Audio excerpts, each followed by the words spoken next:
Welcome to my kitchen. Today we're putting in LED lights underneath my cabinets. I will show you everything I've learned so far.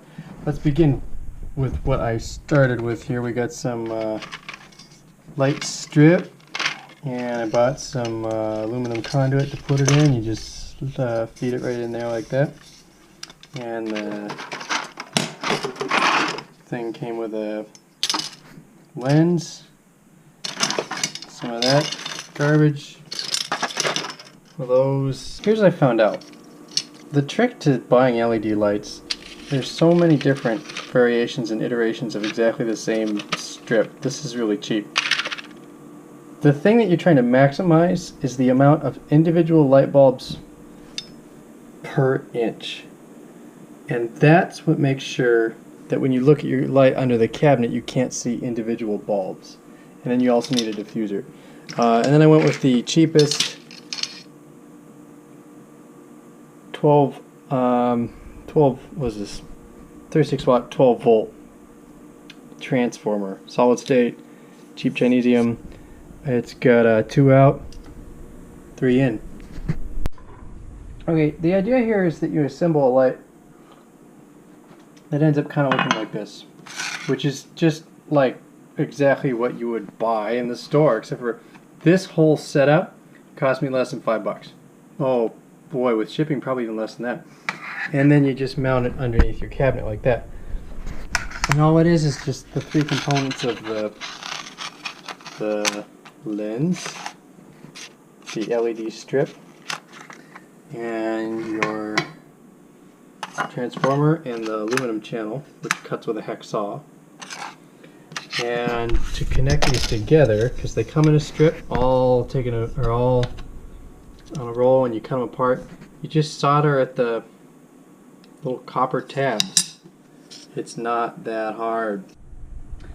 Something that is harder, though, I found out, is trying to get line level power to 12 volt. So this is the moral of everything you should do in your house, is there's always a reason. And there's a reason why you can't buy 12 volt lighting kits that hardwire into a socket so you can put it on a switch and just turn it on, off and on. And the reason has to do with code compliance. So in order to be code compliant, we have to have every connection between the line level, transformer, everything has to be, if it's not inside the wall, it has to be in a box. So it's really difficult to get a box that's small, that fits, that is sort of a universal setup, because houses built with drywall, you just put a hole in the wall. This is what I came up with. I got these little guys, an outlet box that's thin, a single receptacle that's grounded so it's more better, whatever, and the thinnest grounded 90-degree angle plug I could find.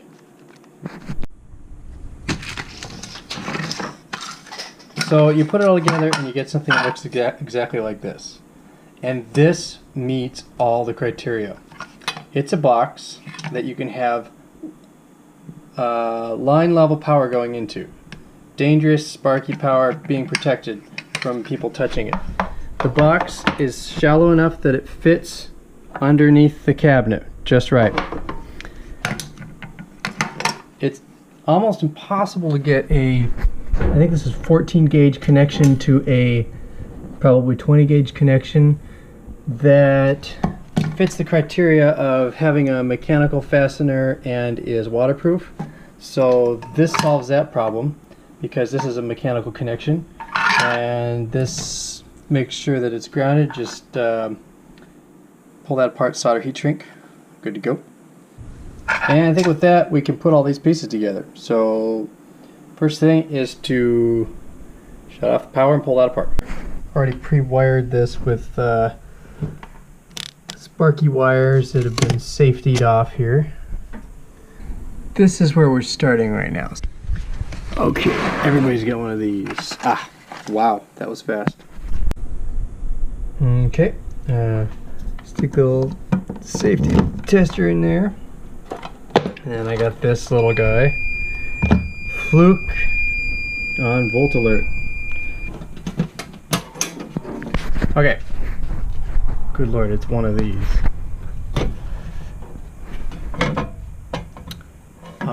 It might be that one. Oh, that wasn't it. I can still hear it.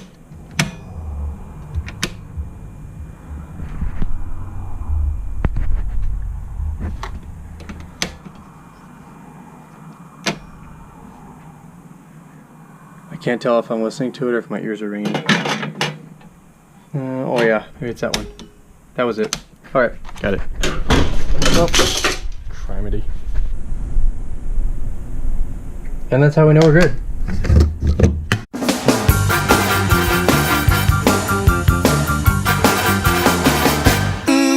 Farmer John, I'm in love with your daughter. Whoa, the one with the champagne eyes.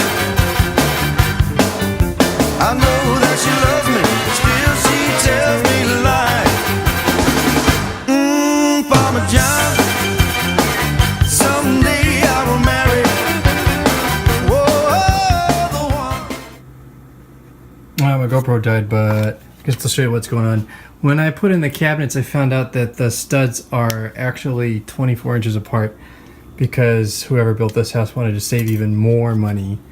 And as a result, to get a screw to fit here, not here, outside the cabinet, I had to put a board across.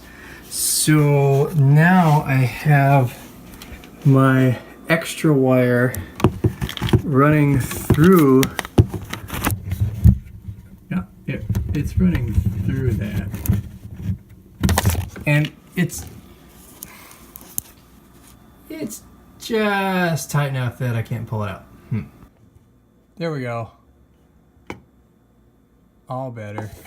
Update. Got it all wired. Looks good.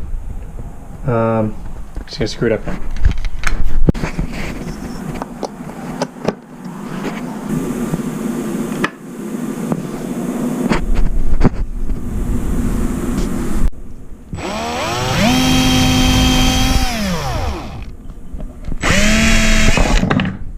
Duh.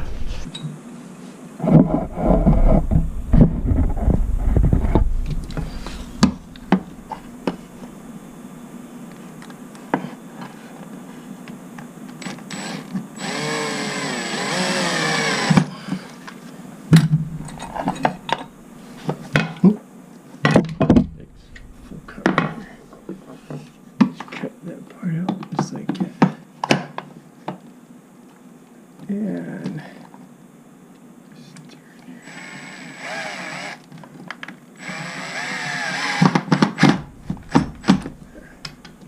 okay, so that will eventually go in there.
Not bad. What do you think?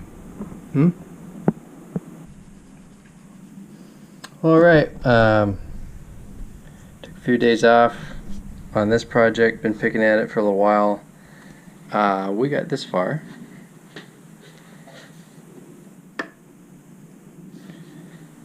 And pretty good so far. I'm pretty happy with the way it turned out. Like anything, there's a learning curve, and this one took a lot longer than that one, and that one took a lot less time than the one before it, and this one shouldn't take that long at all. I think so far it looks pretty good. I'm pretty pleased with this little detail. You can't see individual bulbs in the reflection, so that's a win. This one was a little different because in order to get over to the other cabinet, can't go over it, I had to go under it. So there's Romex from that outlet underneath the sink through the studs coming out there. Romex's code, that's alright. So we're going to pull this out. I have to pull the Romex going over there out so it goes back up to this connection in order to get this to fit up there.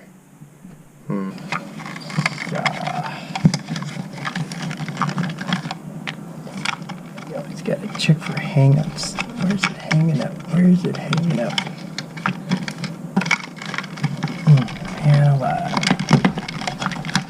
There. Oh. Okay. And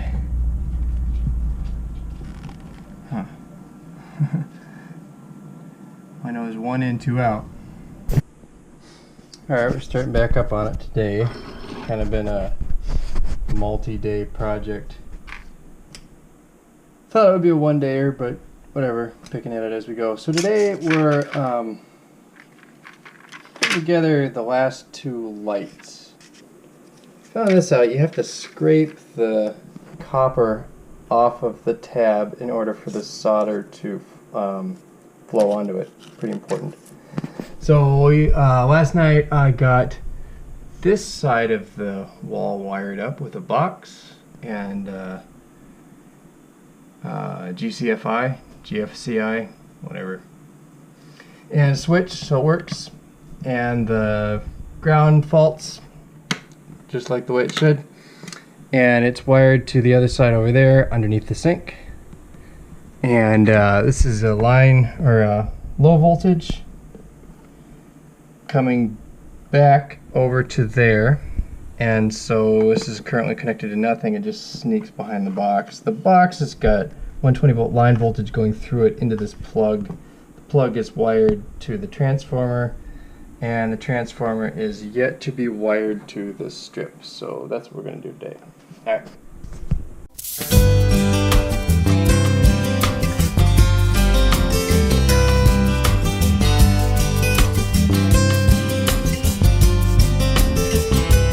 There's a place I can get to where I'm safe from the city blues, and it's green and it's quiet.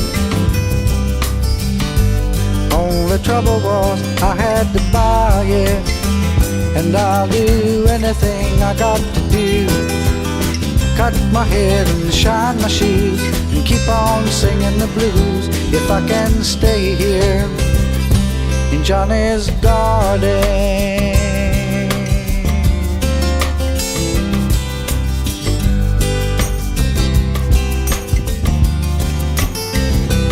As the swift bird flies over the grasses, dipping now and then to take his breakfast.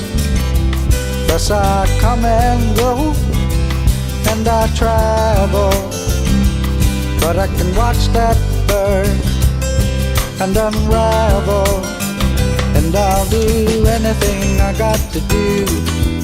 Cut my hair and shine my shoes and keep on singing the blues if I can stay here in Johnny's garden.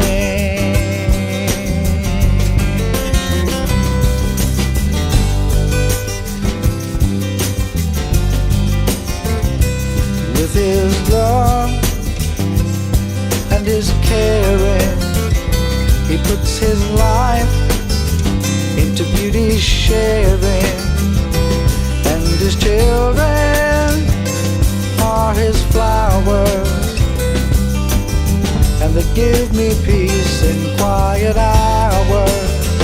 And I'll do anything I got to do, cut my hair and shine my shoes, and keep on singing the blues if I can stay here in Johnny's garden.